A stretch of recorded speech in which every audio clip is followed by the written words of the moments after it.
All right, today we're going to talk about the single most ignored financial disaster in America, your car payment. Let's talk about it.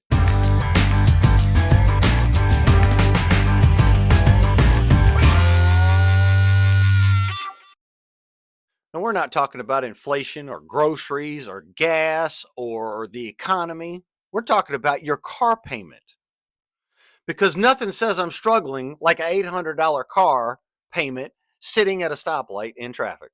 Somewhere along the way, we all agreed that five, six, eight, nine, $1,200 a month car payments were normal.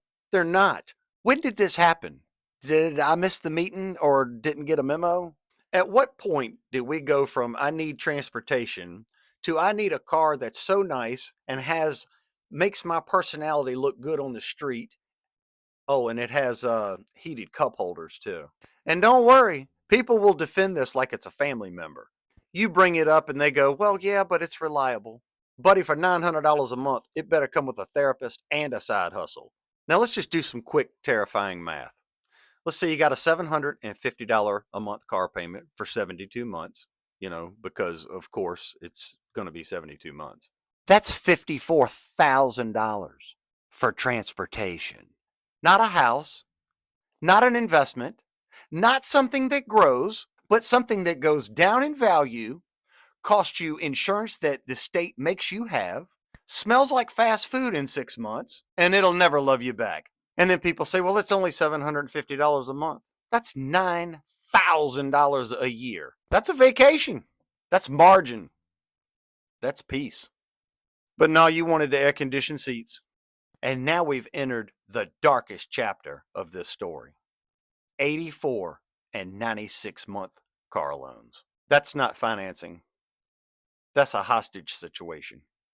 You didn't buy a car. You adopted a financial obligation that'll last longer than some marriages. And here's the trick.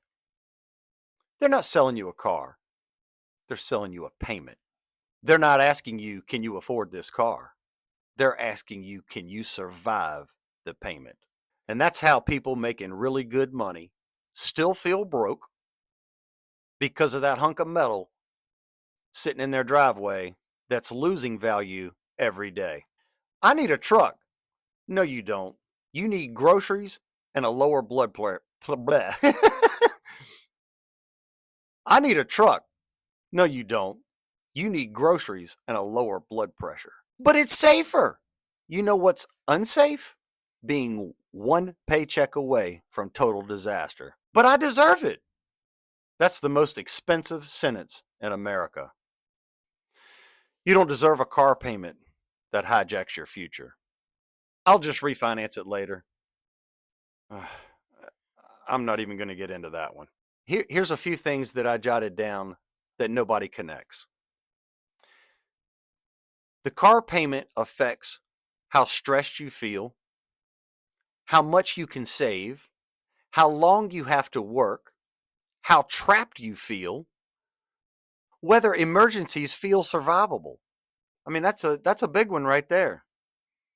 Can you handle $1,000 emergency right now? And if the answer is no, but you have a $750 plus a month car payment, that's a big problem. People don't feel broke because of life. They feel broke because of the decisions that they made years ago. Your car payment is not just a number, it's a weight. It's pulling you down. And most people are dragging this car payment around like it's normal. And I ain't saying to drive a rust bucket. I get it. You don't need to do that. But I am saying that your car payment does not need to be bigger than your savings contribution or your investing. And here's the big one, or your peace of mind. But fixing money is not about being right. It's about being free. Well, that's today's episode. Just your car payment, it ain't a flex. It ain't a great thing. It's no reward about it. You're not getting out of it what you think you're getting out of it.